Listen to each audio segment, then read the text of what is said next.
مزمور داويت إسران شوعتن تقصي 4-5 تايد بالله بمعلت تصببا أبداسك حباني أو شو كانوا خولني أبكوحي لعلك بلني يوما إكزابير حنت نجر لما وكاب إكزابير نمرأي مقدس ونمرمر ولعب لي أبيت إكزابير كنبر دليل الله هو زمارة هاليلويا أنا ون برقت حطيت لي أنا زيا كلها أنا زيا عند اللي مو هاليلويا أبو منفس كابل ساعة زندل لناس كانوا والله هاليلويا تزمرح منفسك تزناق منفسك تتصفى زعدق منفسك دليل لناس كانوا والله دليل له منفسك أبو يدلل له هاوي منفسك يدلل له هاوي منفسك كتزننني قسلي ريخام كتحلفني يماني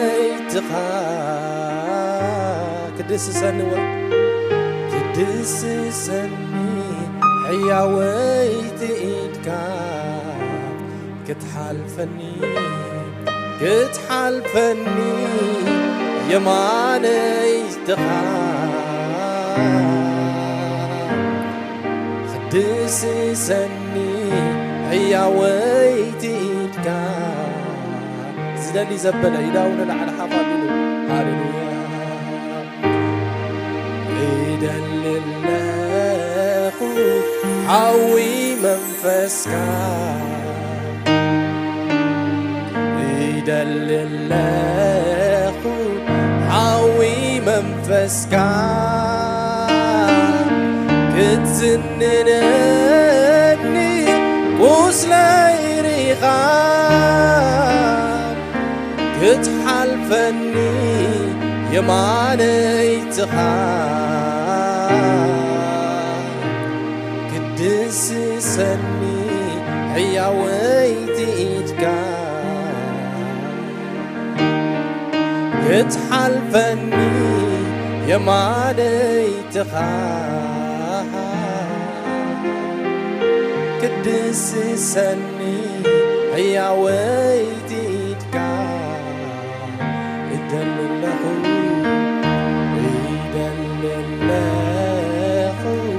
حاوي منفسك يدلل له حاوي منفسك كتزننني وسلي ريخام كتحلفني يماني تخاف قدس سني حياوي تيدك كتحلفني يماني تخاف قدس سني حياوي تيدك زلالي زبلة يدلل له حاوي منفسك يدلل له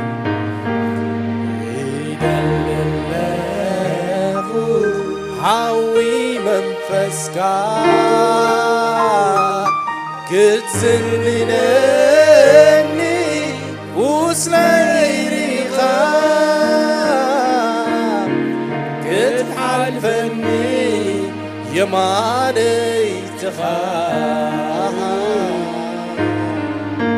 قدس سني حياوي تيدك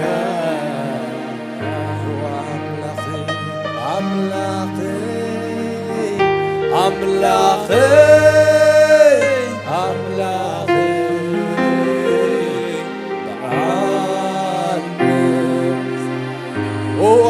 أملاخي أملاخي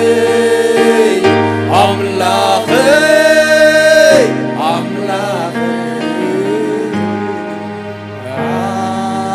الملوسان أملاخي أملاخي أملاخي أملاخي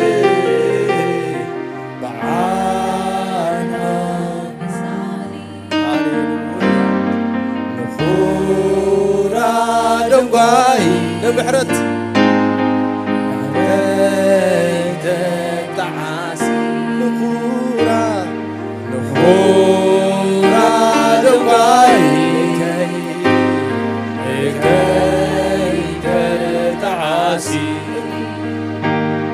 كما خازبني عبيسا زحديو كما خازبني عبيسا زحديو ويتاي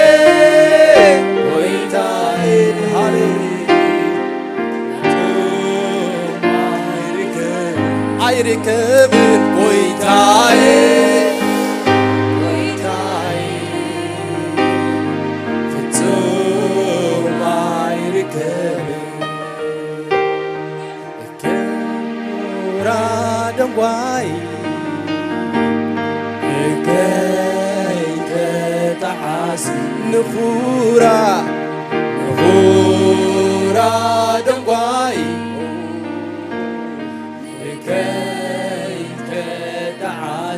نخورا نخورا دمواي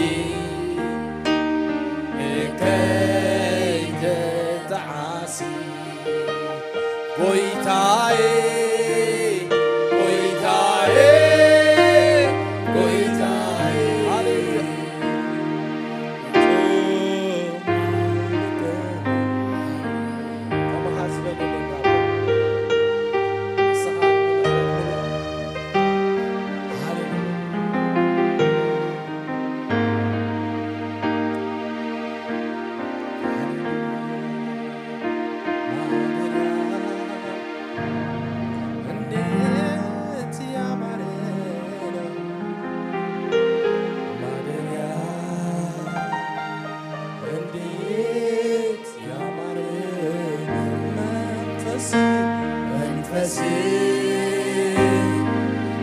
እንዴት ያማረ ነው መንፈስ እንዴት ያማረ ማደሪያ እንዴት ያማረ ነው ማደሪያ እንዴት ያማረ ነው መንፈስ እንዴት ያማረ ነው አቦ መንፈስ እንዴት ያማረ ማደሪያ እንዴት ያማረ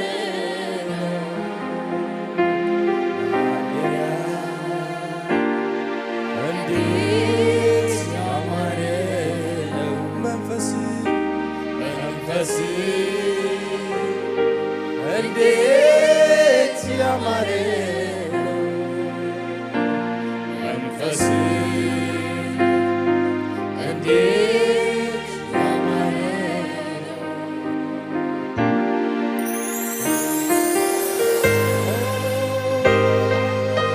መንፈስ ካቦ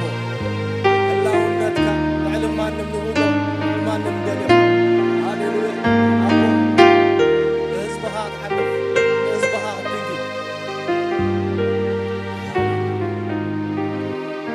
ማደሪያ እንዴት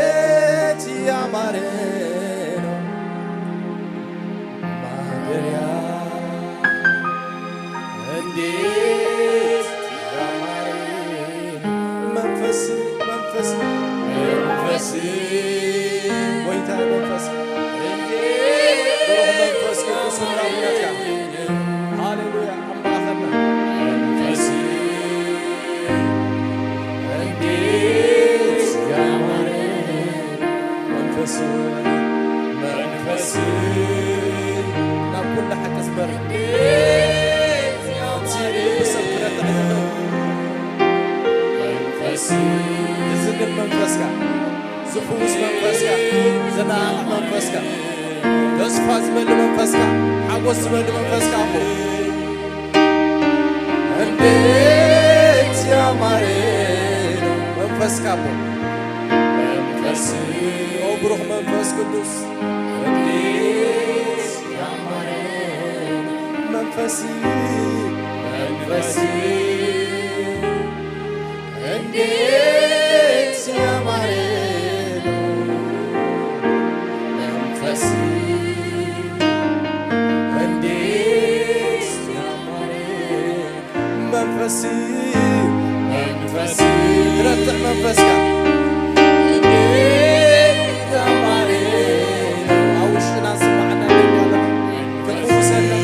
كزننا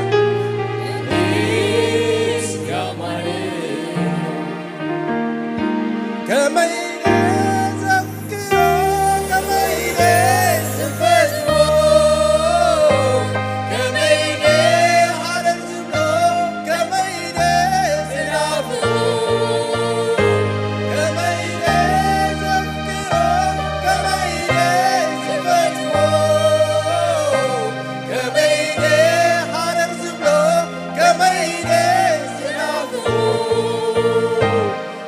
كميتك ناي حقوق تقبلو عاب كميتك ناي حقوق تقبلو كميتك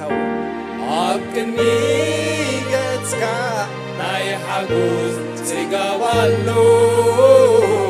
عاب كميتك ناي حقوق تقبلو عاب كميتك أبكن ميجتك ناي حقوس تقبلو أبكن ميجتك ناي حقوس تقبل بس نقر سلام زبلة أبكن ميجتك ناي حقوس تقبلو أبكن ميجتك ناي حقوس تقبلو عبيد مسخا مخان كني تعيب عبيد مسخا مخان كني تعيب عبيد مسخا مخان كني تعيب عبيد مسخا مخان كني تعيب عبيد مسخا مخان كني تعيب عبيد مسخا مخان عبيد مسخا مخان كندير عبيد مسخا مخان كندير عبيد مسخا مخان كندير عبيد مسخا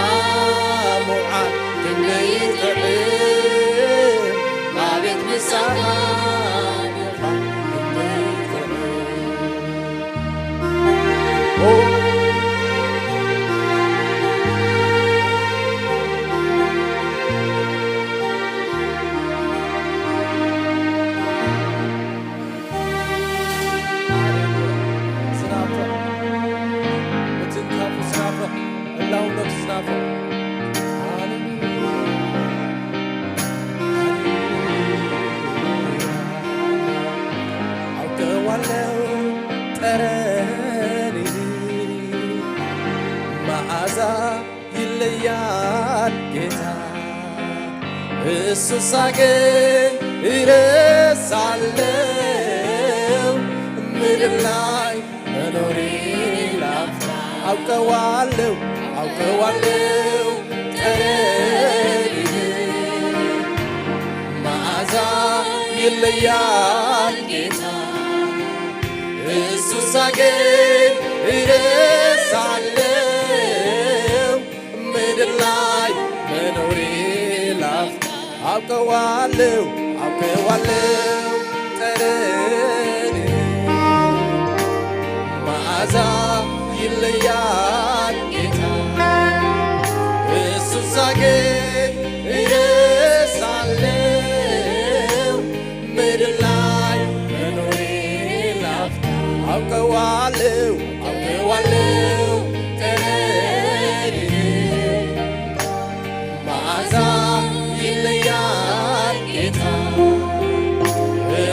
ሳገኝ እረሳለሁ ምድር ላይ መኖሬ ላፍታ አውቀዋለሁ ቀኔን መዓዛ ዝብዶ ሃሌሉያ እሱ ሳገኝ እረሳለሁ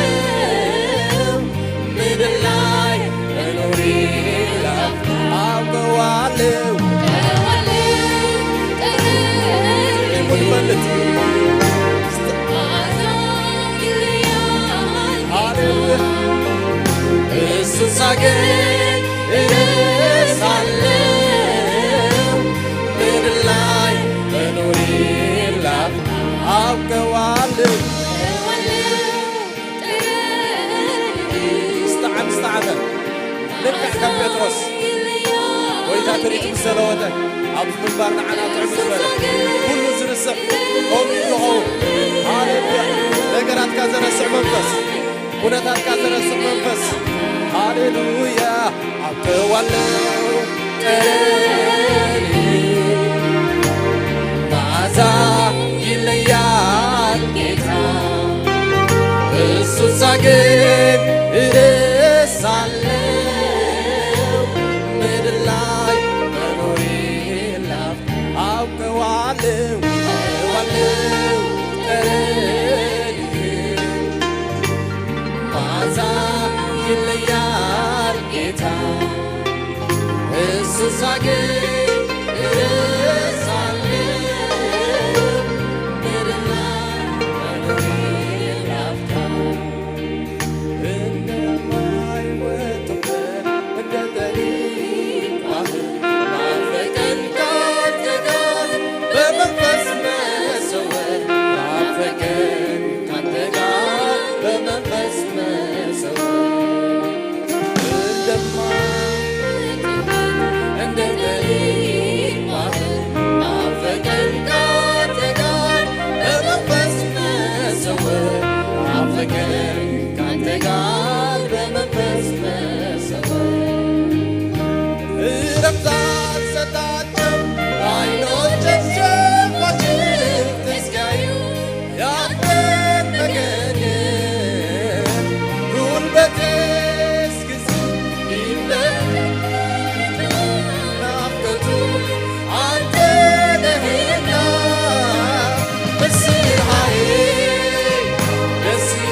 በመንፈስ መሰወር ናፈቀኝ ካንተ ጋር በመንፈስ መሰወር እረፍት አልሰጣቸው አይኖቻቸው እስኪያዩ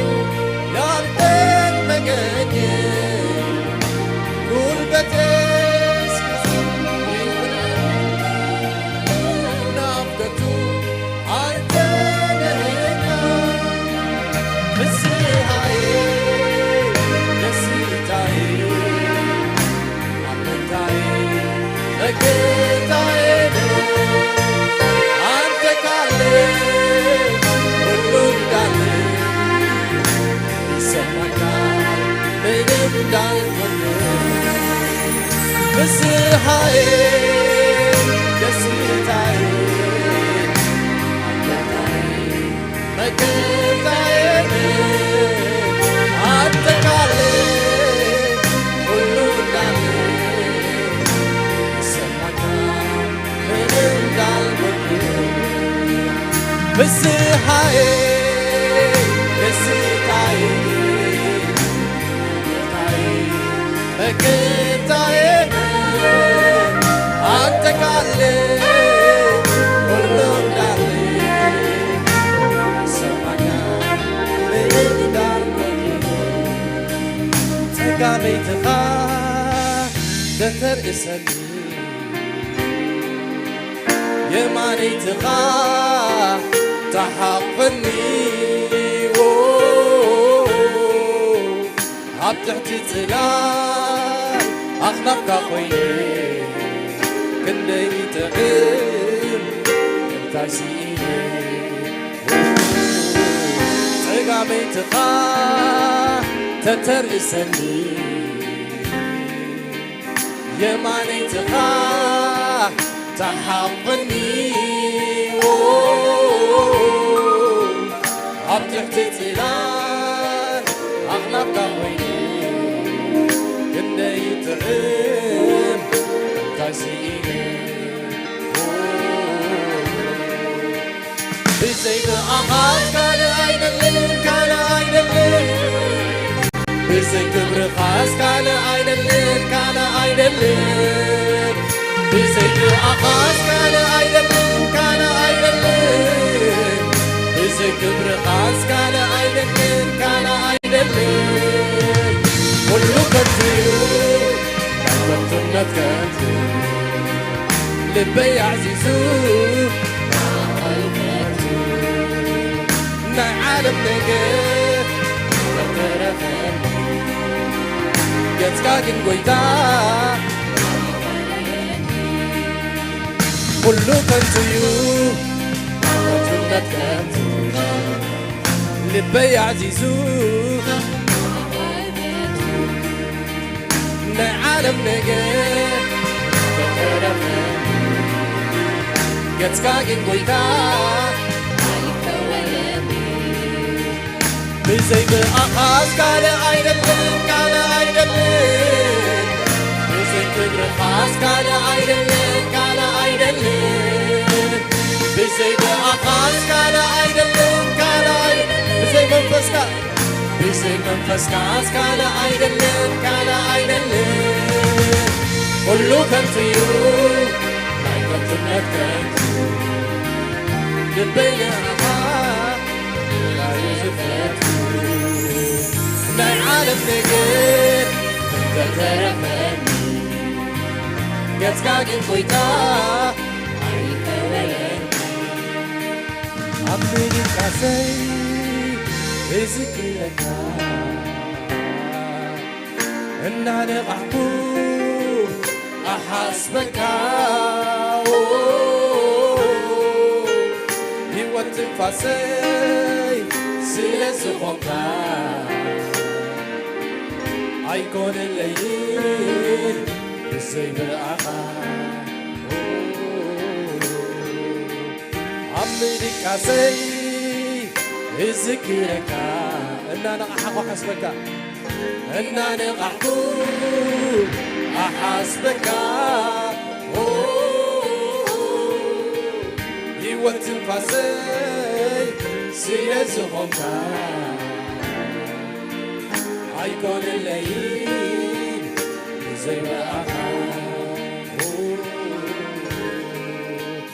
بزي بقاها كان عيدلين كان عيدلين بزي كبر خاص كان عيدلين كان عيدلين بزي بقاها كان عيدلين كان عيدلين بزي كبر خاص كان عيدلين كان عيدلين كله كنتي أنتو نتكتو للبي عزيزو عقايبتو نعالم نقر نتهمني يتكاكم ويتا عيبا ولمي أملاقي يلا ودك عيرتك يسوسك كبر غيور عقابك أملاقي يلا ودك عيرتك يسوسك كبر غيور عقابك كبريقا عينيقا مرقوسيقا كبريقا عينيقا مرقوسيقا عينيقا كبريقا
هاليلويا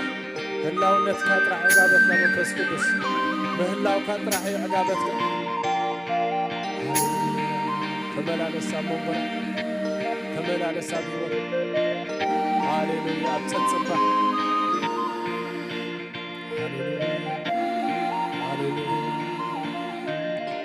هاليلويا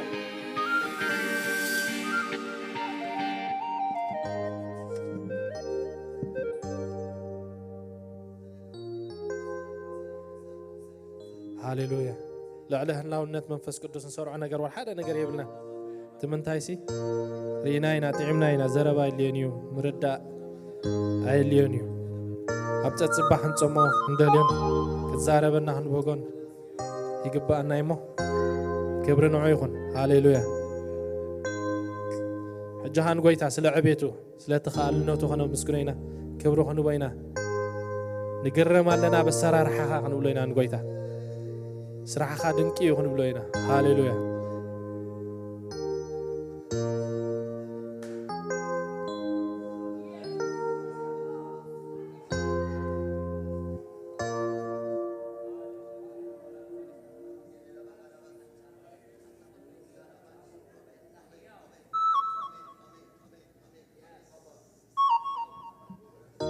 هاليلويا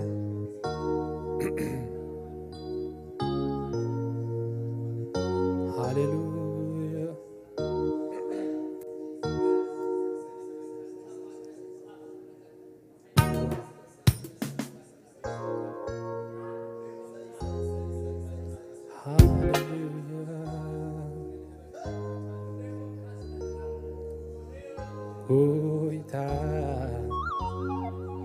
እግረም ኣለኹ በሰራርሓኻ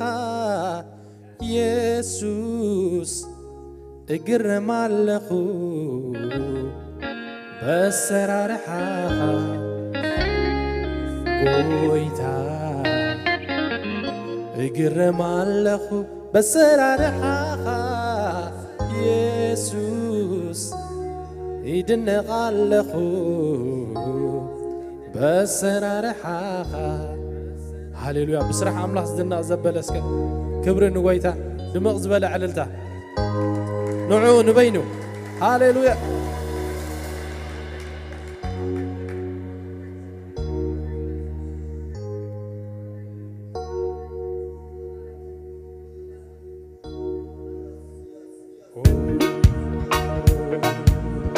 ሃሌሉያ ቦ ሰሃበይናኻ ከዘ ሃሌሉያ ብስራሕኻ እንድነቕ ኣለና ውሉድካ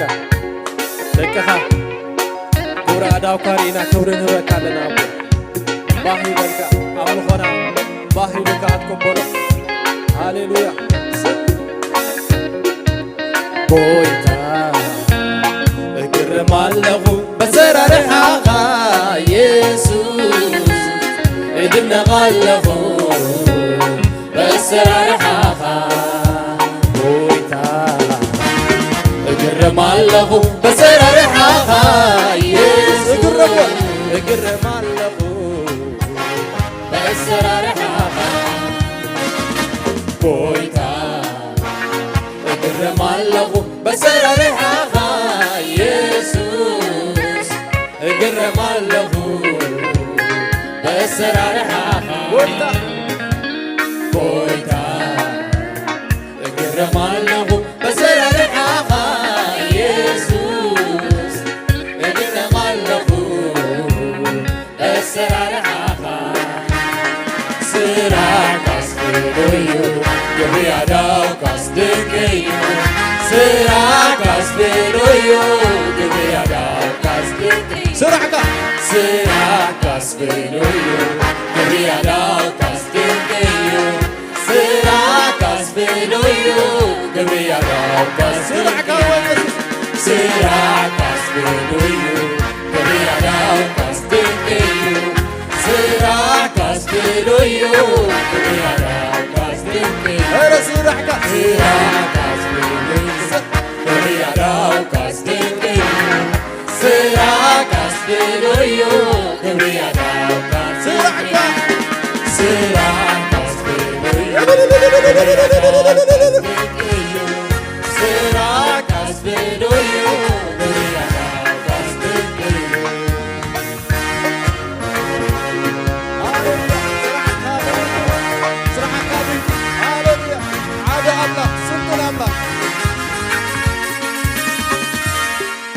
ሰማይ ካብ ምድሪ ክትፈልዮ ከለኻ ንማያት ካብ ንጉስ ክትፈልዮ ከለኻ ንሰማይ ካብ ምድሪ ክትፈልዮ ከለኻ ንማያት ካብ ንጉስ ክትፈልዮ ከለኻ መኔሩ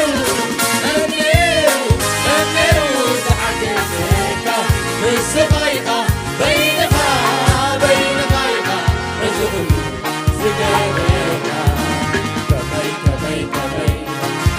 ከመይ ዝበሉኻ ኣምላኽ ኢኻ እግረም ኣለኹ ባሓኻ ከመይ ዝበሉኻ ኣምላኽ ኢኻ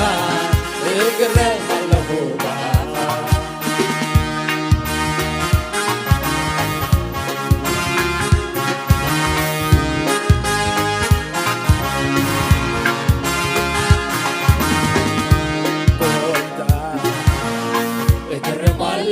በሰራርሓኻ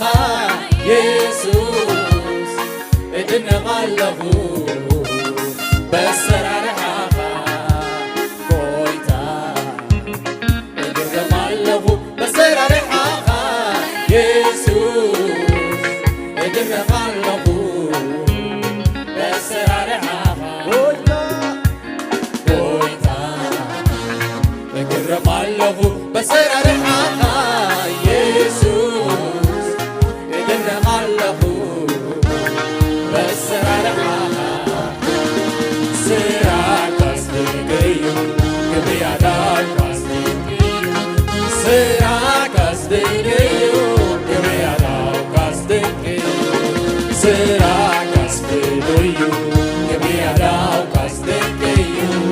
ስራካ ዝፍሉዩ ግብርያታካ ዝድንቅዩ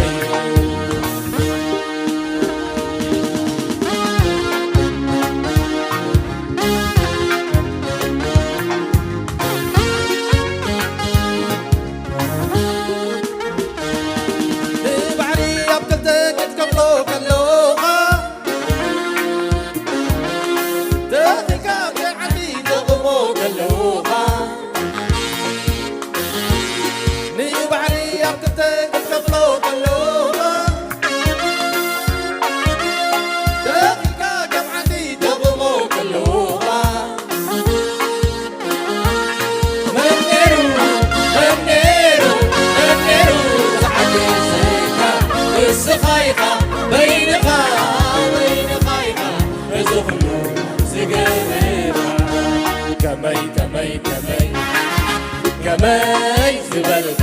أبلاغك إجرم على فوق آخا كمي زبلك أبلاغك إجرم على فوق آخا كمي زبلك أبلاغك إجرم على فوق آخا دمال نزل عليه يا وغا يسوع عيتلوت دمال النوم نزل عليه يا وغا يسوع عيتلوت دمال النوم نزل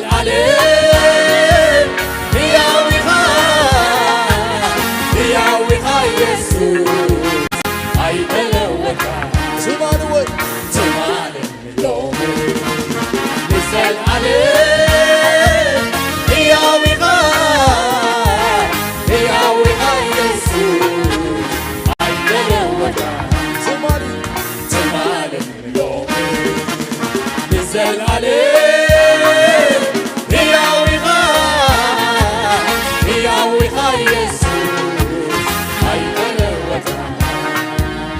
قدم زنبرك كرمي مسرات عالم هي وغا أخرام كتولد بدري كسرتك هي وغا هجوين مملوكا تحاول تمتي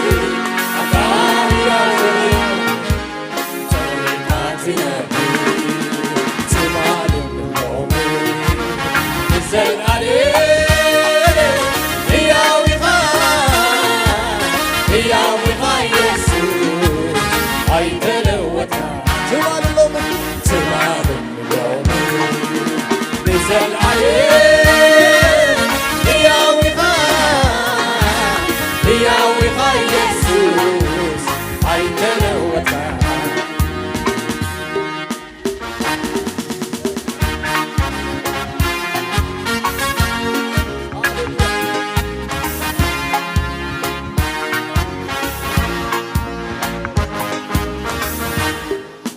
قدم زنبرك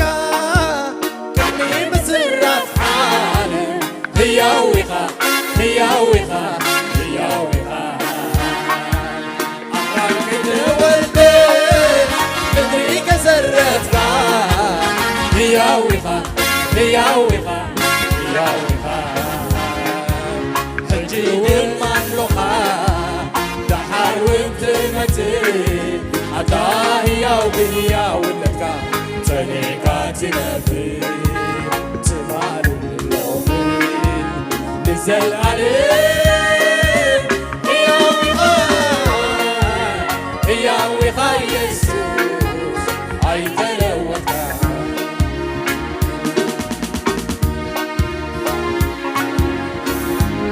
اللغة نسخة زيت الوقت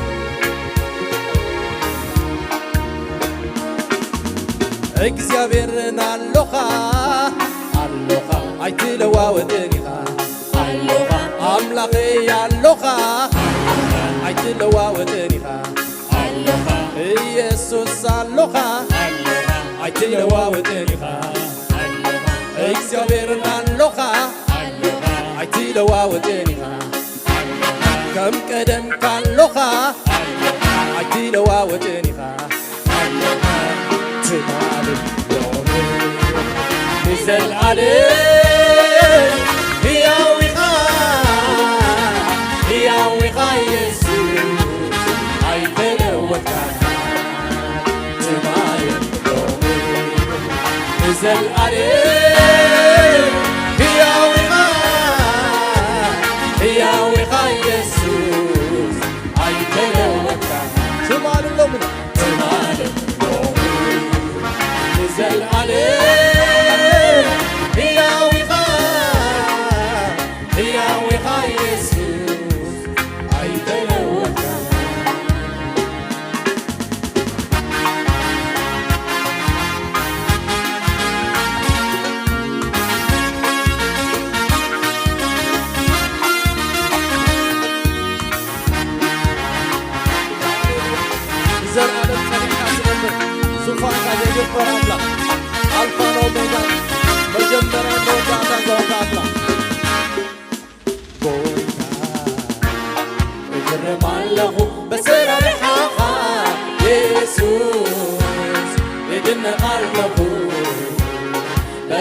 ሃሌሉያ ስራሕካ ፍሉይ አቦ ንሰማይ ካብ ምድሪ ክትፈልዮ ከሎኻ ሃሌሉያ አቦ እስኻ ዓብኢኻ ንብል ኣለና ክንዮት የእምሮና ዝርዶ ክንዮት ስጋ ደም ክበፅሖ ዝኽእል ኢኻ አቦ እዚ ኩሉ ዕቤትካ ግን ንዓና ክትግለፀልና كبرنا كده نحن فتيخ أخم هاليلويا كبرنا بك هاليلويا زيت الوقت أملاخ شمال النومي نزل عليه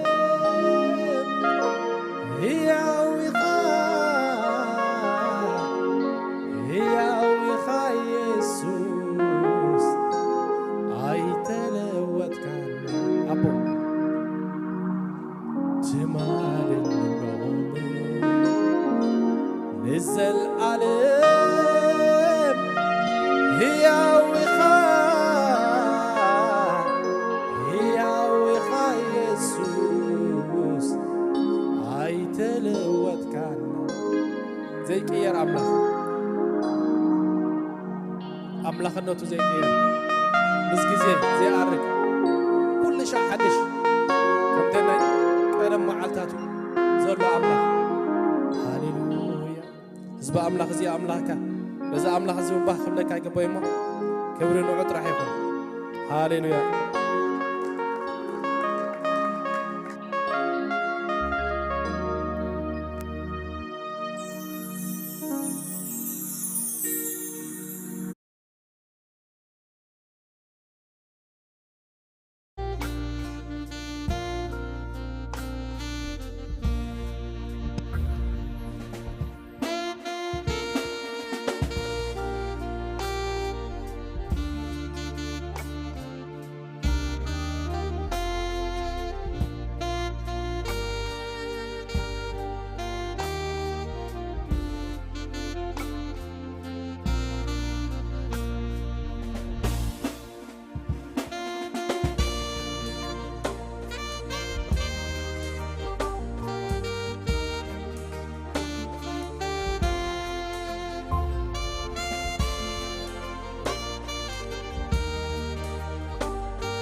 ለዝኽር ያ እግዚአብሔር ረዳና አምላኽ መስገን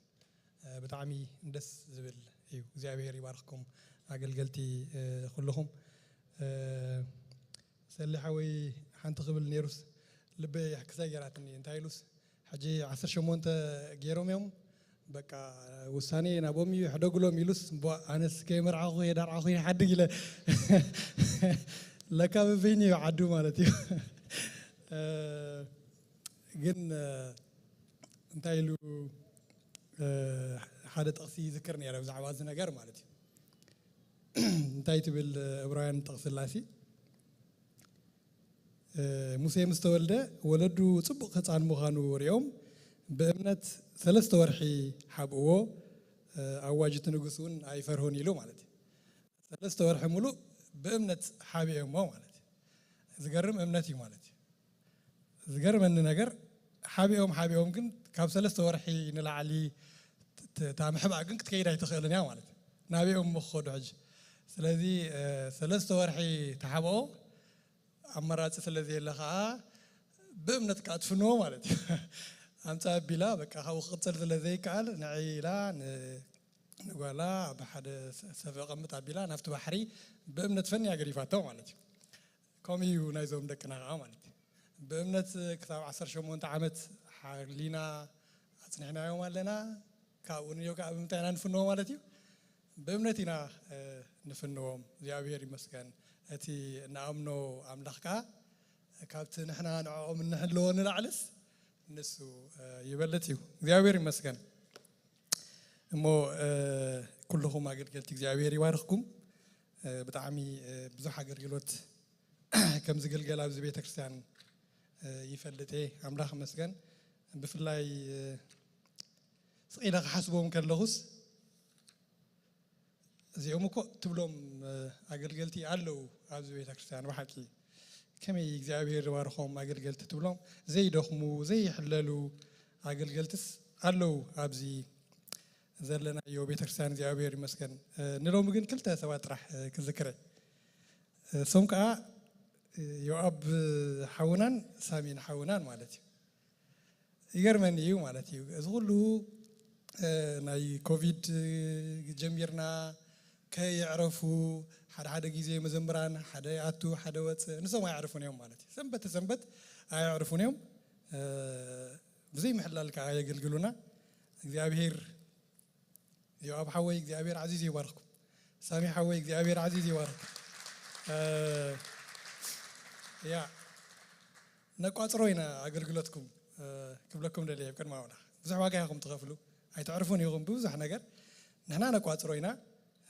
ኣምላኽ ቃል ልኹሉ የቋፅሮ እዩ አገልግሎትኩም ስለዚ ዕዮኹም ብጎይታ ከንቱ ነገር ከም ዘይምዃኑ ፈሊጥኩም ንዕዮ ጎይታ ኩሉ ሻዕ ጽባዓትን እሙናትን ኩኑ እግዚአብሔር ዝተመስገነ ይኹን ዘረባ ብዝሐ ኣብ ርእሲ ዘይብለን ዘን ጊዜ ማለት እዩ ኣምላኽ መስገን እሞ ንጸልይ ሃሌሉያ እግዚአብሔር መስገን ደስ እንዳበለና ምስ እግዚአብሔር ከም ዘለና እንዳፈለጥና ኣብ ቅድሚ እግዚአብሔር ከም ዘለና እንዳፈለጥና ሎሞ ኸ እግዚአብሔር በቃሉ ገይሩ ክዛረበና እዩ እግዚአብሔር ዝተመስገነ ይኹን ሃሌሉያ ሃሌሉያ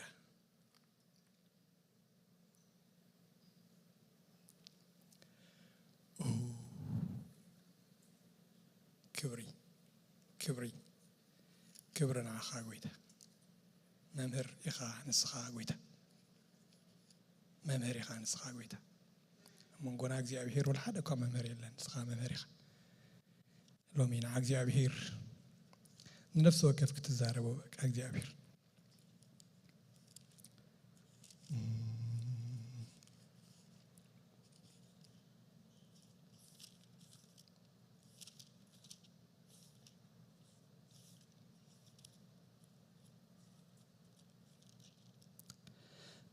ጎይታዬ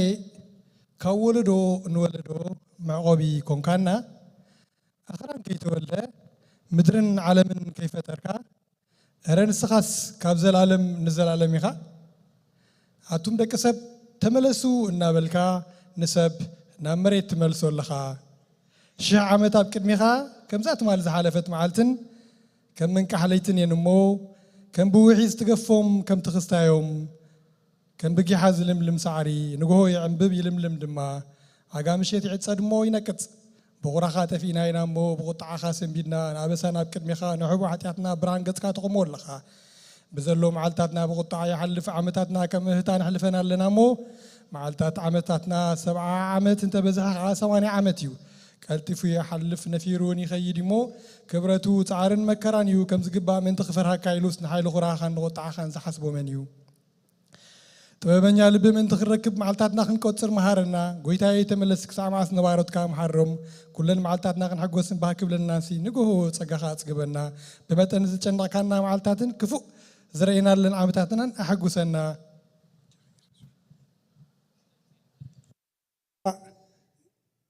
نولدهم قلت سقاق زيابيهير أملخنا قبل علينا يخون تجوار أداونا أسلتلنا هو نتجوار أداونا نسخة أسلتهم كدوس زيابيهير تمسجن نمسجنك علنا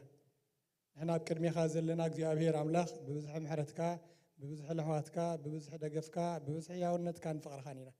هذا وكاك زيابيهير أملاخ بكرمي خا دو كبل زغر ولا حدا يبلنا بكرمي خا دو زبلنا تبعتنا أتي بخرسوس يسوس يركا مسكال زخفل كايو واقعيو بتبوه أبيل كاس تقبل كنا مقبل دمائنا زيابير أملاخ لومي أبكر ميخا دويلنا خن ملخن كن زمرن زيابير قال كاخن زراربن تبعتن لا تنزخون النامو تمسجن زيابير أملاخ مسجنا كالله لوم دماغ زيابير أملاخ قال كان حد خن كفافل ينامو زيابير أملاخ إذا قال زي كافلو خلوخ زيابير أملاخ كم تين السخاء كتب له زلخان هزب خاجير كبلوخ المتان زيابير أملاخ مستوعل كتبني زيابير أملاخ نتزبلوك زيابير أملاخ كم زقب عن نخبلو بخلو خدق فني بشم يسوس كرتوس يتسلل لخو هزب خادماك زيابير أملاخ نزي لو مز سمعوك زيابير كم قال سب زي كونس كم قال أملاخ يروح سمع موك زيابير كتكامل لوك زيابير كرب حال لوك زيابير نهيوتو نتمرتن نتبابن كخونو دما بخلو زيابير مستوعل كتبو بشم يسوس يتسلي آمين زيابير مسكن تبغى سمعنا لهم تبالو نايلو معنتي نكافلو قال أملاخ كاب مزمور 9 زلو حسابيو مزمور 9 عباي حسابي زلاتا بزح نجار اللوا جن قال خفالا إيه تنكف ندابلكو مساخاتكم لو معنتي كزارب زيابير تمسكن يخون من الواش بزح تقصات كزاربي بزح ونسل الزبل من الواش فحكي بلوكم تاينا تماهيرنا لو معنت خيتو بلو كل زبلكو مذكر يدلكم ني زي 4 زيات نذكركم تخيركم دس يبلني معناتي تقداميتي أملاخ زلعلماوي كم زخوانن تذكركم لي قاليت دما مخرو فغرو نعنا دما زلعلماوي خم زخوانن تذكركم ثالثيت خا بمنصر زلعلماونت كنريو خلنا زن نبرن زلنا عدمه أزين حتصرتن حدتن كم مخانا أنت أستوعلكم لي أما جرش ما زيابير مسجن أبز حتصارن شعت حل في هوتن إنه السنة والسانيتات والسانية قبل تاني حسن عوي إنه السنة والسانيتات كلها دما أبتنا يزل عالم فايدة خمس اللوم أنت أترديكم لي بكازيا ودي مالتي زيابير مسجن زين 4 زينين استفل عليه من قدي كنزار بلن كبرنا أملاخ يكون كلاتنا خم النفلتو سلي حويكم وقبل تاني حنيرو هيوت انتايو مرجعيو مالك هيوت مرجعيو أبز زلنا كلاتنا بمرجعنا هنا أبز زلنا يكون عندي حق أبز يكن هلو هلو أمارات نيرو كوي جن مريتنا أبز يكن هلو مالك سلازي هيوت انتايو مرجعيو زيابير مسكن إذا مالت إذا ريح شكا ويستي هاي تبحشني إذا بحشني الكخت مرت أنت راهون كا تايد ليك أي مالك كتمرت قالو التغيل وي نمرج أخاز دفعك نسخة أيناي مخانو تدرخيت ولا يتفلتو جن دحر مرج أخا حدث درخة كان غير اللون استخاز خونا مريت كلها أي ترد أكان نمبر سلمتها إن مرج هذه مريت أياز اللغة الكخت تحسب كلها لك حدا نجر بدحريقة خوينو زدفعك نخت مرت زهشك أي فالكان تبح شكا زبلك حدا نجر اللون حدا مرد اللون مالتي حدا درخيت اللو مالتي زيابير تمسكن يخون إذا غاب كونه تدرخيت كان ترى طعي كوينو أنت እንታይ ዓይነት ምርጫ ትመርጽ ጥዑይ ምርጫ ትመርጽ ማለት እዩ እቲ ዝድርኸካ ዘሎ ድርኺትከ ሕሙም ተኾይንኸ ወይ ዘይጥዑይ እንተኾይንኸ ዘይጥዑይ ምርጫ ትመርጽ ማለት እዩ ስለዚ ሎም ማዓንቲ ኣብ መንጎኹም ከይነ ክዛረቦ ደልየ ዘለኹ ድሕሪ ምርጫኹም ድርኺትኩም ሲ እንታይ እዩ ዝብል እግዚአብሔር ይመስገን ኣረስተይ ኣይረሳዕክዎን ክነግረኩም እንታይ ይብል ናይ ምድሪ ጉዕዞና ብመንጽር ዘላለማውነት እዩ ዝብል ዝሓሳብ ዚ ካብዚ ኣቐዲመ ዘንበብክልኩም መዝሙር 9 ናይ ሙሴ መዝሙር እዩ ካብኡ ረኺበዮ እግዚአብሔር ይመስገን ስለዚ ምርጫ እዩ ህይወት ኢልና ኣለና እግዚአብሔር ይመስገን ንኽትመርጹ ከለኹም ከዓ ዝድርኸኩም ሓደ ድርኺት ኣሎ ኢልና ኣለና እግዚአብሔር ይመስገን እንተዳ ድርኺትኩም ጥዑይ ኮይኑ ከዓ ጥዑይ ዝኾነ ምርጫ ክትመርጹ ኢኹም ስለዚ ድርኺት ምርጫኹም ኩሉ ሻዕ እንታይ ኢልኩም ክትሓስቡ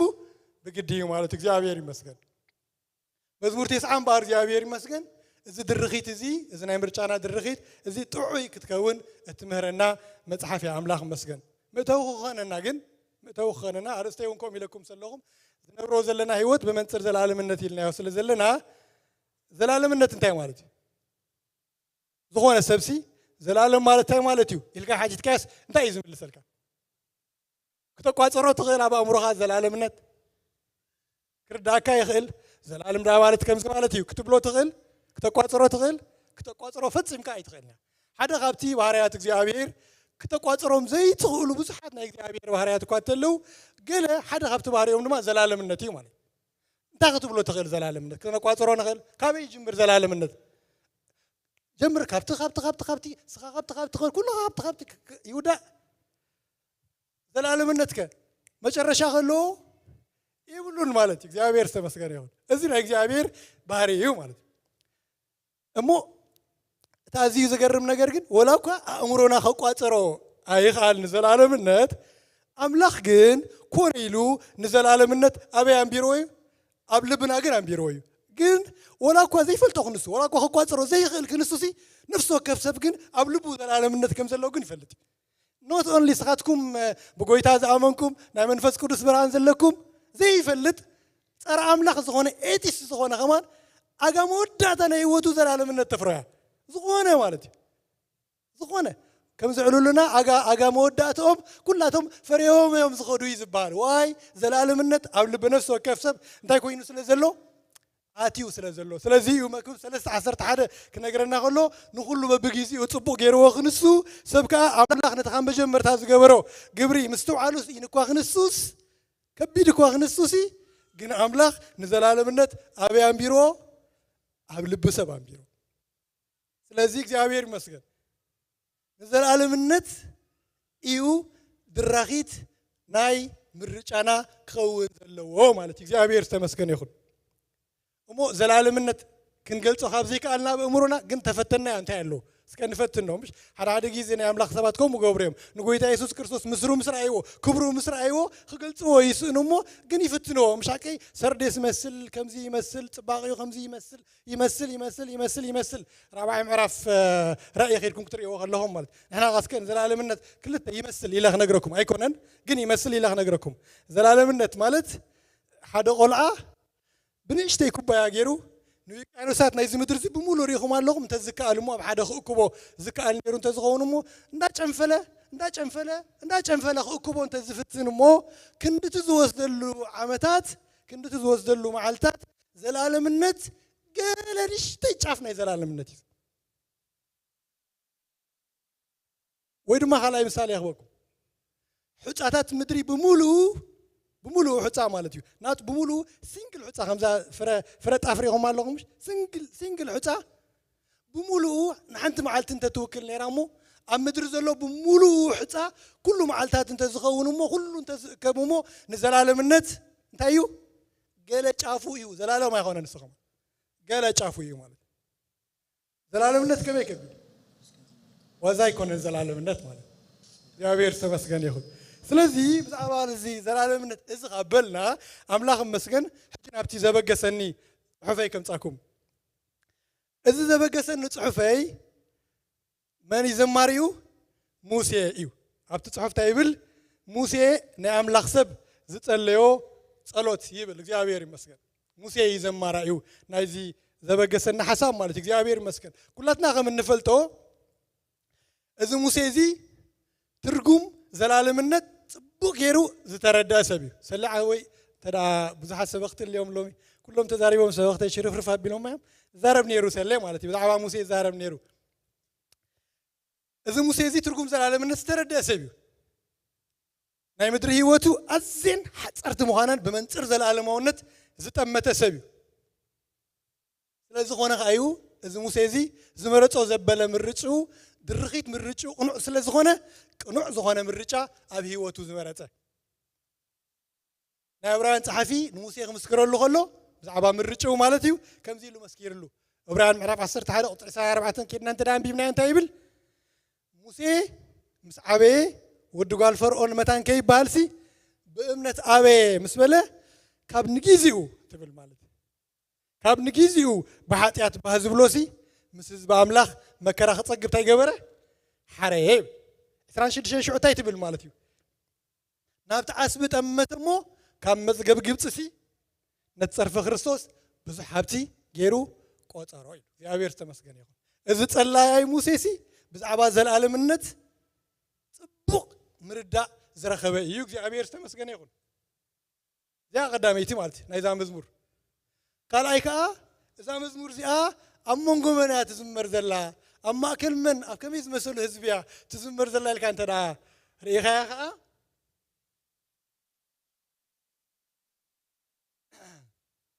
ኣብ ማእከልቶም ንዘላለምነት ዘየቋፀርዎ ህዝቢ ኣብ ማእከልቶም ኣምላኾም ዝኸብዶም ፍትወቶም ዝነብሮም ሓሳቦም ናይ ምድሪ ዝኾነ ህዝቢ እዛ መዝሙር እዚኣ እንታይ ትኸውን ደላ ትዝመር ዘላ ማለት ኣምላኾም ዘላለማዊ ሓሳብ ኣባታቶም ኣንቢሩስ ንሶም ግን ኣምላኾም በዛ ምድሪ ዘላ ህይወት ጥራሕ ዝጥምትዎ ህዝቢ እያ እዛ መዝሙር እዚኣ እንታይ ትኸውን ደላ ትዝመር ደላ እግዚአብሔር ዝተመስገነ ይኹን እዚ ዝበልናዮ ሙሴ ግን ጽቡቕ ምርዳእ ካባታቶም ፍልይ ብዝበለ ዝረኸበ እዩ እሞ ጽቡቕ ምርዳእ ረኺቡ ከሎስ ስለምንታይ ደኣ ይጽልለት ኢልኩምኒ ኣብ መንፈሳዊ ዓለም ክነግረኩም ዘሞር ዝተረዳእካ ኢኻ ዘሞር ትጽሊ ዘይብልካ ይትጽልን ኢኻ ሓደ ሰብ ክፈርሃካ ደልየታ እግዚአብሔር ኢሉ ዝጸሊ እንተኾይኑ ብሓቂ ንሱ ይፈርሆ እዩ ማለት እዩ ዘይፈርሆ ስለ ዝኾነ ኣይኮነን ማለት ጸጋኻ ደልየ ኢሉ ጸሊ ተረኣልዩ ኮይኑ ሓደ ሰብ ብሓቂ ጸጋ ኣምላኽ በዚሑሉ ኣሎ ስለ ዝኾነ ከዓ እዩ ዝጽሊ ዘሎ ማለት ሓለፈ ግዜ ከም ዘረኣናዮ ናይ ሙሴ ባህሪ ሙሴ ሞገስ ኣምላኽ በዚሕሉ ነይሩ ይኮነን ጎይታ እንታይ ኢልዎ ኣምላኽ እንታይ ኢልዎ ሞገስ ኣብ ቅድሜ ሞገስ ረኺብካ ኢኻ ኢልዎ ምሽ ሓቂ ኣብ ቅድሜ ሞገስ ረኺብካ ኢኻ ኢልዎ ክንሱስ ኣብ ክንዲ ብኡ ደው ዝብልሲ ኣብ ቅድሜኻ ሞገስ እንተ ረኺበስ ተመሊሰኻ መታን ኣብ ቅድሜኻ መታን ክረክብ ሞገስ መታን ክረክብሲ ኢሉ ይዛረብ ማለት እግዚአብሔር ይመስገን ስለዚ እዚ ርዲ እዚ ስለ ዘለዎ እዩ ሙሴ እዚ ድሕሪ ኢለ ዝነግረኩም ሓሳባት እግዚአብሔር ይመስገን ክጽልዮ ብቕዓት ረኺቡ ማለት እዩ ኣምላኽ ይመስገን ክብርና ኣምላኽ ይኹን ስለዚ እዛ መዝሙር እዚኣ ነግረኩም ኣለኹ ኣብ መንጎም እያ ተዘሚራ ኢለኩም ኣለኹ ኣብ መንጎቶም ብዘላለማዊ ጽዋዓ ብዙሕ ዋጋ ዝሃቡ ክንሶም ዘይተረድኦም ኣምላኽ ግና እግዚአብሔር ይመስገን ዝጸውዖም ህዝቢ እያ እሳቶም ካብ ነገረ ጉዳዮም ኣርሓቕ ኣቢሎም ዘይርእዩ ህዝቢ ዝተዘመረት መዝሙር እያ እግዚአብሔር ይመስገን ስለዚ ናብዛ መዝሙር ክመልሰኩም ሕጂ ኣምላኽ ይመስገን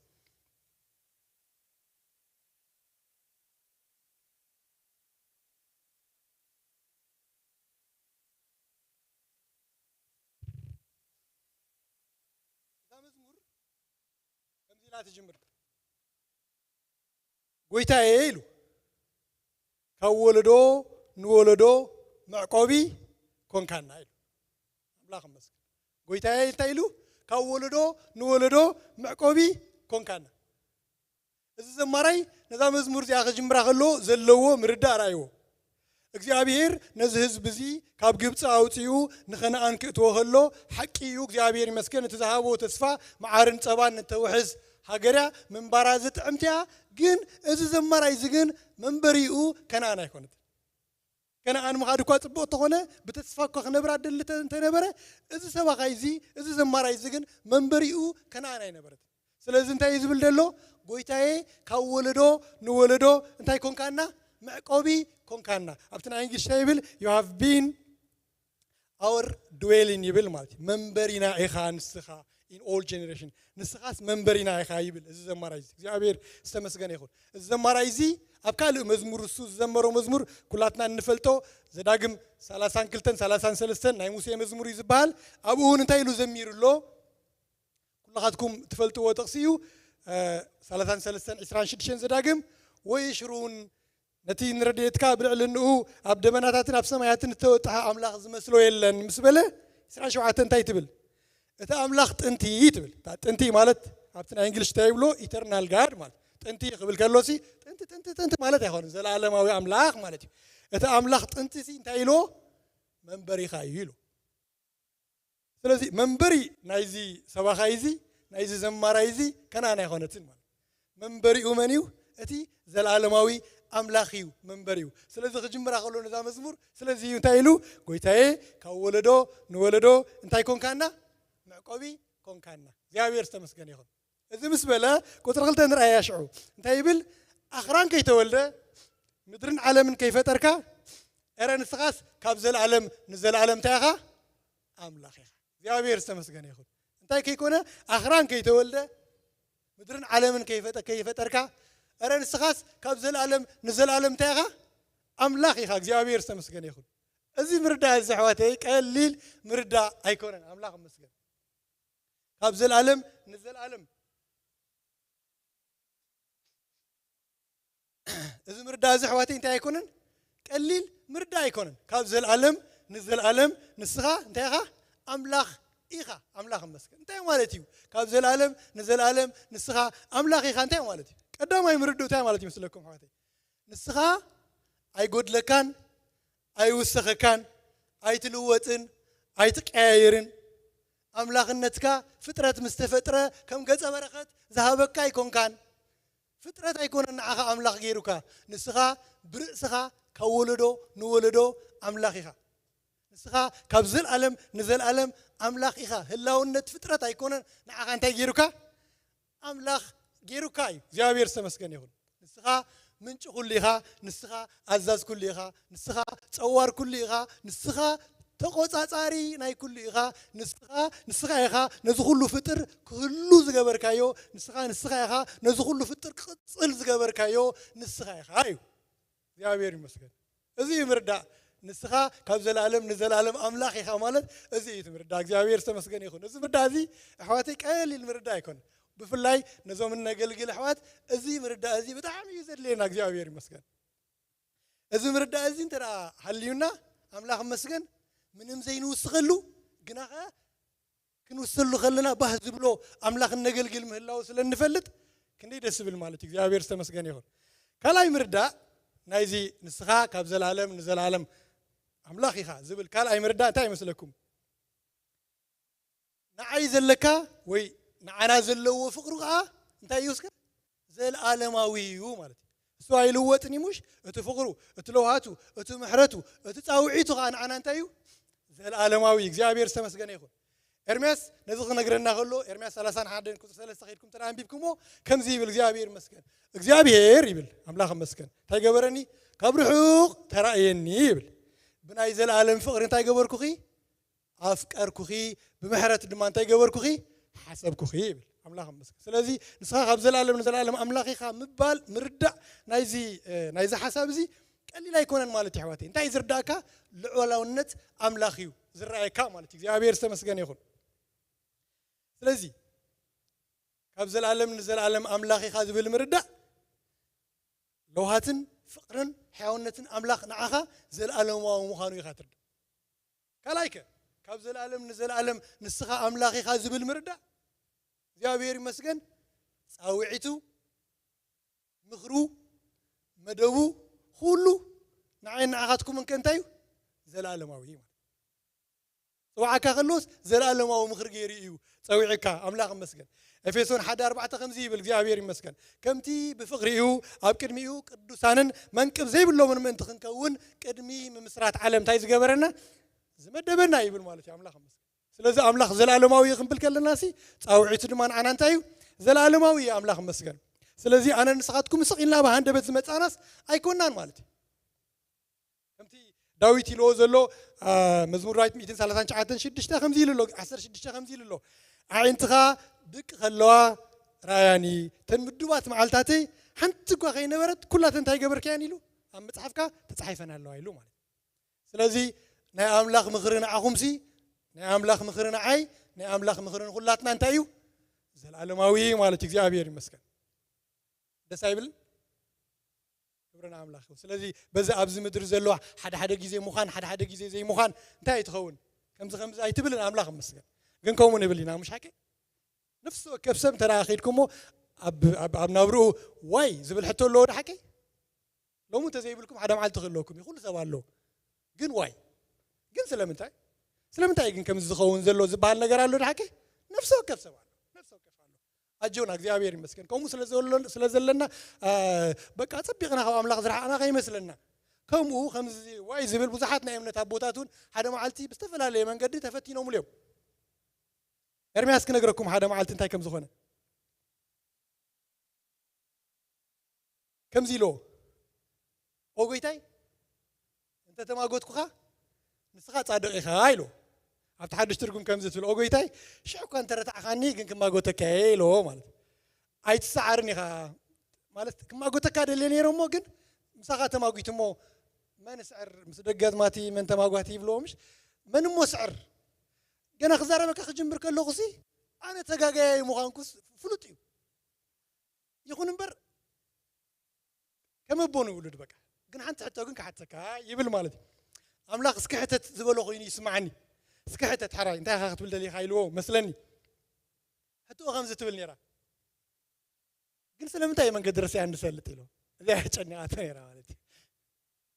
እዚ ኩሉ በቃ ስኻ ጻድቕ ኢኻ ተተማጎትኩኻ ከመይ ገይረ እሞ ክማጎተካ ስኻ ጻድቕ እንዲኻ እሞ ከመይ የኸብለካ ኢላ ጥውይ ክተብሎ ዝፀናሕት ሓንቲ ነገር እዚኣ እያ ማለት እዩ ግን ስለምንታይ መንገዲ ረሲያ እንሰልጥ እዚኣ እያ ግን ስለምንታይ መንገዲ ረሲያ እንሰልጥ ሕቶ ናይ ኩላትና እዮም ሻቅ እቲ ዘማራይ እቲ ኣብ መዝሙር 73 ዘሎ ሊቀ መዘምራን ኣሳፍ በዚ ነገር እዚ ሓደ መዓልቲ ተፈቲኑ እዩ ሓደ ግዜ ካብዚ ናይ መዝሙር መድረኹ ውፅእ ኢሉ ማለት እዩ ውፅእ ኢሉ እንታይ ኢሉ መስለኩም ግዜ ከይወስደልኩም ኣየንብቦን እየ ስኢለ ድብል ዘለኹ መታን ከሒዘኩም ኢለ ከምዚ ኢሉ ራዋረስያን ምስራቑስ ንደፋራሲ ቀናእ ኩሎም ኢሉ ብኻ ደፋር ኮይነ ኢሉ ማለት ኮይኑ ተረኣዮም ትናብሮኦምሲ ብጣዕሚ ዋዕ ኢሉ ቀኒኢሎም ክገልፆም ከሎ ስግኦም ስቡሕ ፀገማም ህውተት ይብሎም ከም ሰባይ ስቀዩ ሃዲኦም ከዓ ሃብቲ ይውስኹ ኣለዉ ኢሎም ቀኒኢሎም ተመሊሱ ንርእሱ ክሪኣ ከሎ ኣነ ግና ሙሉ መዓልቲ ስቀ ንጎ ይቕጣዕ ሽዑ እንታይ ኢሉ መስለኩም ንኸንቱ እየ ልበይ ኣንፅሐ ኢሉ ንኸንቱ እየ እንታይ ገይረ ኢሉ ልበይ ኣንፅሐ ኢሉ ማለት እዩ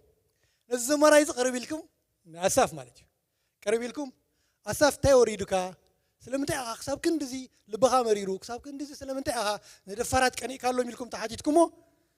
73:26 ከምዚ 73:21 ከምዚ ኢሉ ይነግረኩም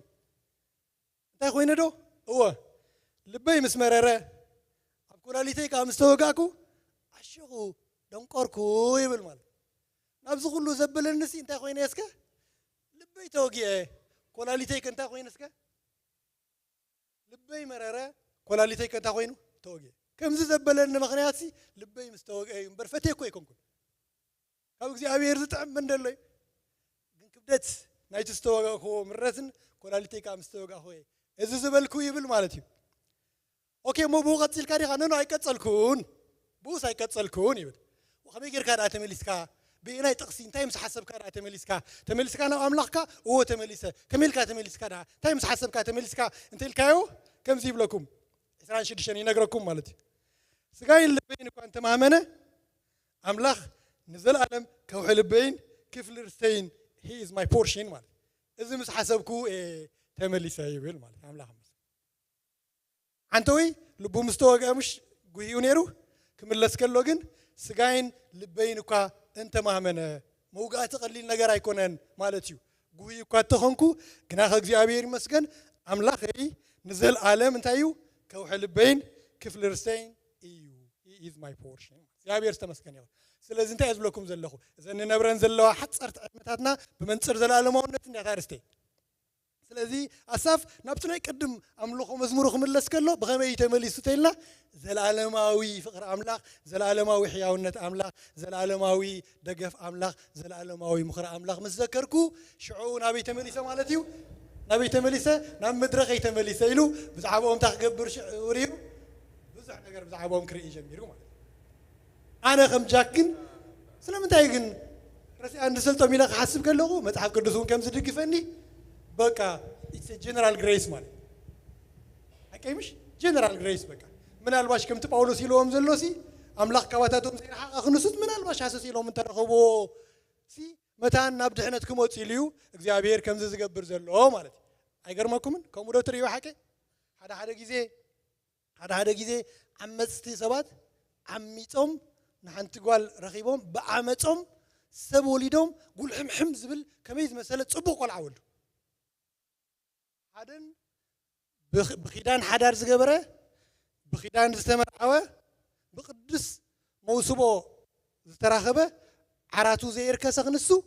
ግን ክወልድ ከሎ ሕማም ዘለዎ ቆልዓ ይወልድ ዋይ ነዚ ኩሉ ክመልሰካ ዝኽእል ነዚ ኩሉ ሕቶታት ክመልሰካ ዝኽእል ሓደ ዓቢ ኣብ ቅድሚ አምላኽ ምርዳእ ናይ መጽሓፍ ቅዱስ አለ እዚ ዓቢ ምርዳእ ናይ መጽሓፍ ቅዱስ ታይ ይበሃል መስለኩም እስከ ሉዓላውነት ናይ አምላኽ ይበሃል እግዚአብሔር ይመስገን አምላኽ እንታይ እስከ ሉዓላዊ እዩ በቃ እግዚአብሔር ይመስገን ሉዓላዊ እዩ ኣነ ጥዑይ ቆልዓ ዘለኒ ካብቲ ሕሙም ቆልዓ ዘለዎሲ ኣነስ አምላኽ ከምኡ ካብኡን ላዕለ ስለ ዘፍቀረኒ ይኮን ባይዘወይ ክነግረኩም አምላኽ ካባኹም ንላዕሊ ንዓይ ኣየፍቅረኒ እዩ ካባኹም ኣትሒቱ ኸ ንዓይ ኣየፍቅረኒ ዘፍቅረና አምላኽ ንኹልና እንታይ እስከ ማዕረ እዩ ዘፍቅር እግዚአብሔር አምላኽ ሚዛን ፍቅሩ ከንታይ ይመስለኩም ዘለዓለማዊ እዩ ሚዛን ፍቅሩ ከንታይ እስከ ሓደ ወዲ ኢየሱስ ክርስቶስ እግዚአብሔር ይመስገን ብናይ ዘላለም ፍቅሪ ፍቂሩና ሲ በዘና ብዜና ሓደን ክልተን ዝበሃላ ዘለዋስ አምላኽ ስንዓዩ ይበሃል እዩ ኣይበሃልን كم أي بحال أيكون أنا كحواتي كنقرب معري يو زفكرنا أملاخ مسكن سلزي أملاخ زي فكرك كاز مسل نجار أنت لك حدا كلتن كوتيرك أملاخ بتعمي زفكرك هذا جزء نقدر ما نقدر مالتي زي أبيرس مسكن يخون نيجي مسكرنت كم عجوني ليه سلزي هون نيجي مسكرنت نيجي اليوم مس أملاخ يباسون بك أملاخ يسن عيفوليو أملاخ يسن عيفوليو يلوم كم مسكرو غلو يا أملاخ كافوليو يقول سب كوي فوليو أملاخ جابير مسكن مش الله نبين غاي كونن أملاخ مسكن حكيلو رديكم الله ما بالي يا جابير مسكن فلازم تايكم اللي أملاخ نعنا زلو فقرين تايو العالماوي كبرنا أملاخ يخون سلازي نزين كندزن زمن لسالنا عبنا يمتحف كردوس مردا تاي بهالمالك أملاخ لعلاوي فقرو زلالماوي حالته كله مخرو نعنا انتايو زلالماوي እግዚአብሔር ይመስገን ናመዝሙር አይከመጣኩም ሽዑዝ ዘማራይ ድሕሪ ዝናይ ዘላለም ዛዕባራይ ዘላለምነት ናይ እግዚአብሔር ምስተዛረበ ነጊረኩም ኣለኹ ተንክጅምር ከለኹ ኣርባዕተ ይበኩም ዘላለማውነት ናይ እግዚአብሔር ድሕሪ በዝናይ ዘላለማውነት ምዕቀኒ ጥምታ ቢሉ ነዛ ርእሱ ነዛ ናብዛ ምድር እዚኣ ነብራ ዘለና ምስተመተ ሽዑ ከምዚ ኢሉ አቱም ደቅ ሰብ ተመለሱ እናበልካ ንሰብ ናብ መሬት ትመልሶ ኣለኻ ኢሉ ተመለሱ ማለት ካብ ሓጢአትኩም ተመለሱ ማለት ነው ኣይኮነን ምሽ እዛ ተመለሱ ትብል ኣዋጅ መዓስ ያወፅያ መስለኩም ንሕና ተመለሱ ክንባል ዝተፈጠርና ፍጥረት ኣይነበርና ሓደ ግዜ ብገነት ኤደን ምስ በደልና ግና ሓመድ ኢኻ እሞ ናብ ሓመድ ራቕትከውን ኢኻ ተባሂሉ ክትምለስ ኢኻ ተባሂሉ ማለት እዩ ስለዚ እንታይ ይብላ ኣሎ ተመለሱ እናበልካ ንሰብ እንታይ ትገብሮ ኣለኻ ትመልሶ ኣለኻ ኢሉ ማለት እዩ እግዚአብሔር ይመስገን هنا كاب نتاتنا خنولد كلنا حنسا مستولدنا كم زي تقيت مالت بوم بيلا مستولدنا نخيد مو أبعاد درجة مسوي تعنا تاني نقبر كم زي بارابولا دا تملسكان ها تخيد مالت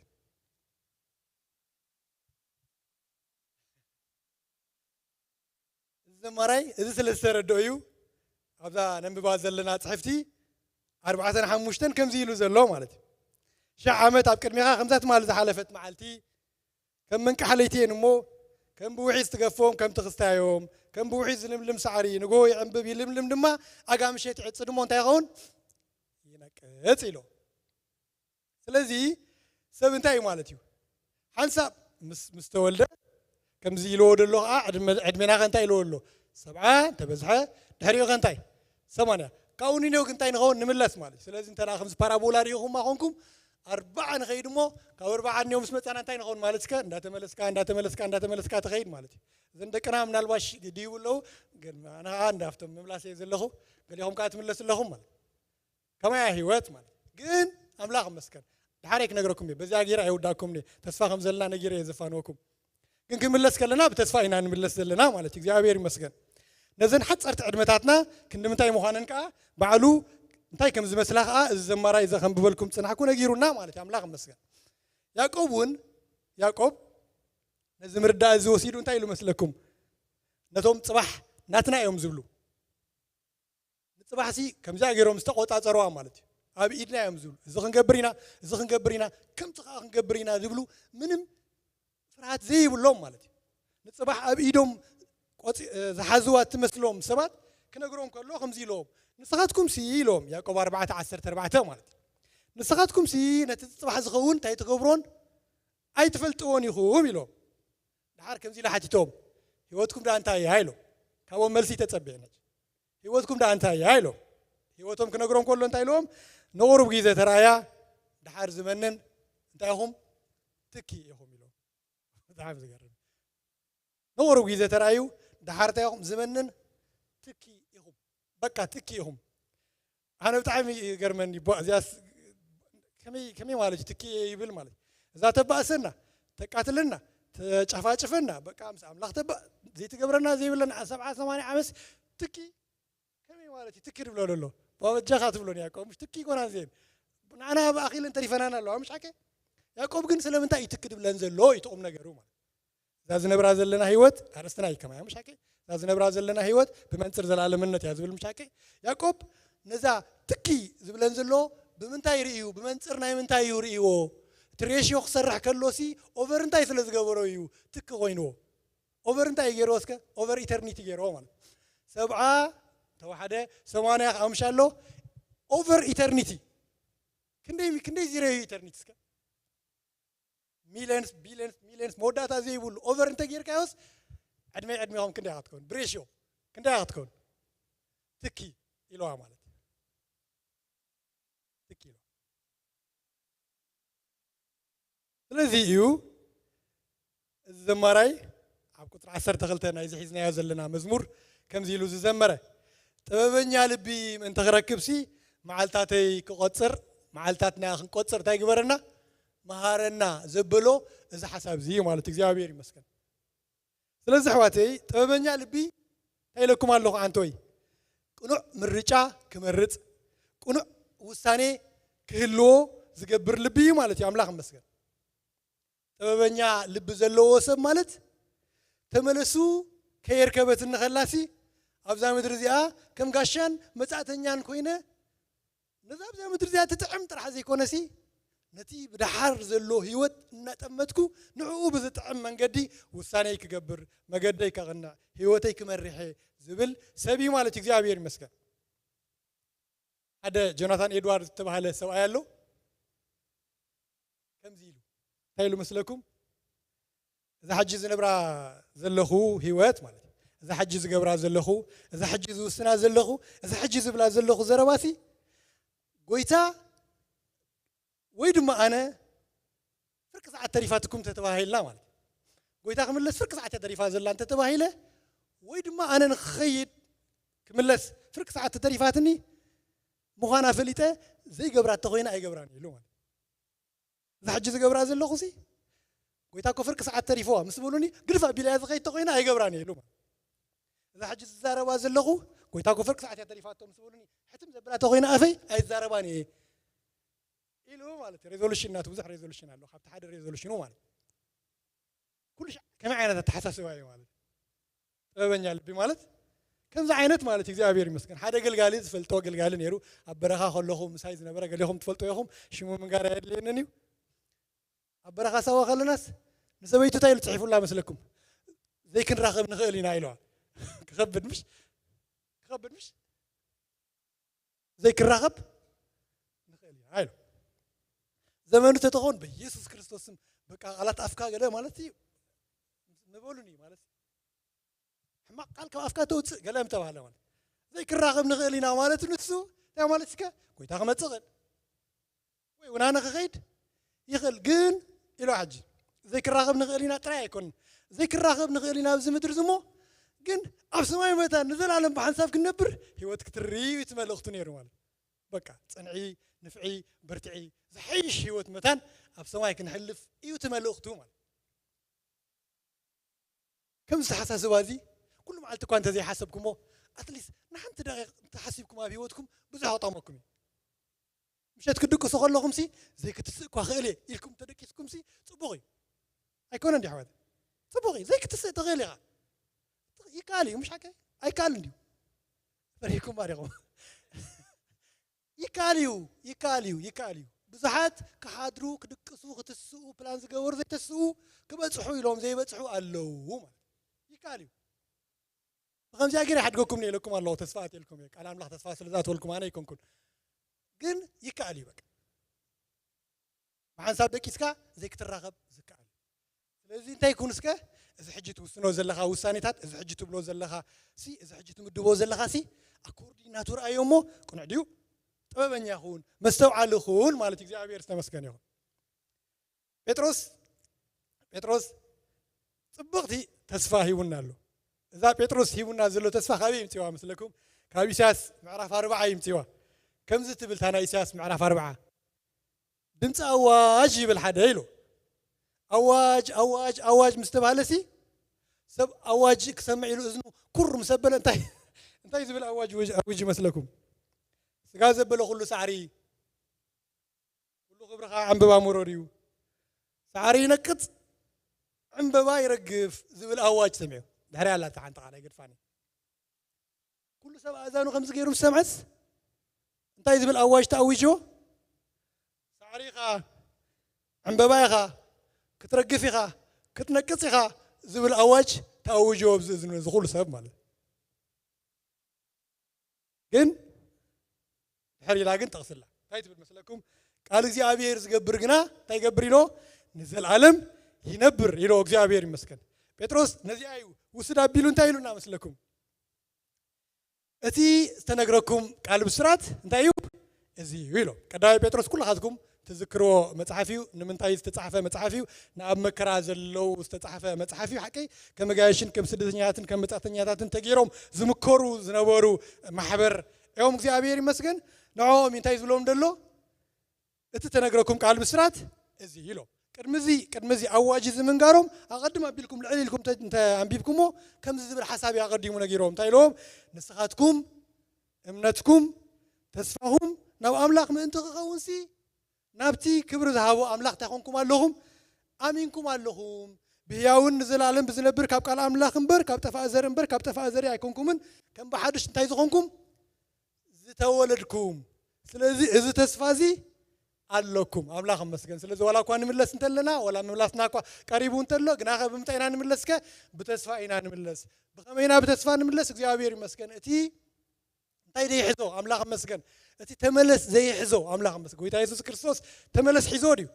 ኣይሓዞን ኣምላኽ መስገን ንሕና እውን እንታይ ይኮነና ንስከ ሓደ መዓልቲ ተመለሱ ኣይሕዘናን እዩ ኣምላኽ መስገን ክንምለስ ኢና ግናኸ እንታይ ክንከውን ኢና ተመለሱ ዘይሕዘና ግዜ ክመጽእ እዩ እግዚአብሔር ዝተመስገነ ይኹን ነታ ተመለሱ ኣይትሕዘናን ትብል ጥቕሲ ኣንቢበ ክውድአ እግዚአብሔር ዝተመስገነ ይኹን ኣንውሕልኩም ደ ሳኸን ብበልኩሜ ባኣ ጌረ ከዓ ሓሳበይ ክውድአ ክብርን ኣምላኽ ይኹን ምዕራፍ 15 ካብ ቁፅሪ 51 ኣቢለ ከም ብበልኩሜ ከምዚ ትብል እግዚአብሔር ይመስገን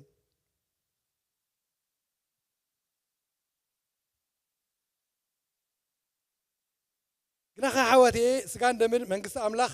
ክወርስ ከምዘይከኣሎ እቲ ሓላፊ ድማ ነቲ ዘይሓልፍ ከምዘይወርስ እብለኩም ኣለኹ ምስ በለ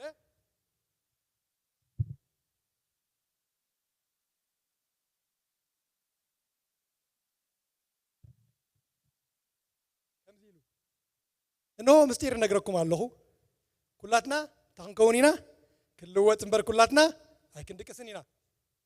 بحنسا بقطبة عيني بتناي دحر كل ملخت تملخت كنفحيمو تموتات دما بزي حلف تيكون يوم كتوس يوم نحنا وانتي كنكونينا كل وقتنا مالت إذا حلافي زي حلف كلبس يقبوي مو إذا مواتق زي موت كلبس إيو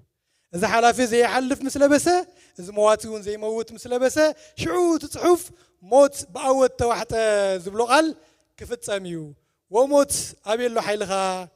أبي له بالحخا أتاسي أقولك أبي له عودك بالحموت حاتياتيو حيل حاتياتون حقيو جناخه نتبقويتنا يسوع كريستوس غيرو عود زبن أملاق سبحاتي خنو سلذي فورات حواتي تعرفهم بقويتا خنتو خمسة يكون فلتكم بعيا قويتا صناعاتن زيت النغانغون كل ساعة عزوزات كونوا ومالتي زي مسكن ياخذ ملخ زي بزياتون سلذي حواتي انت يكونوا إذن حسبكم زلالما ونت إن حسبكم نعيا قويتا انت يكونوا صناعاتن زيت النغانغون كونوا أملاق مسكن نتسلي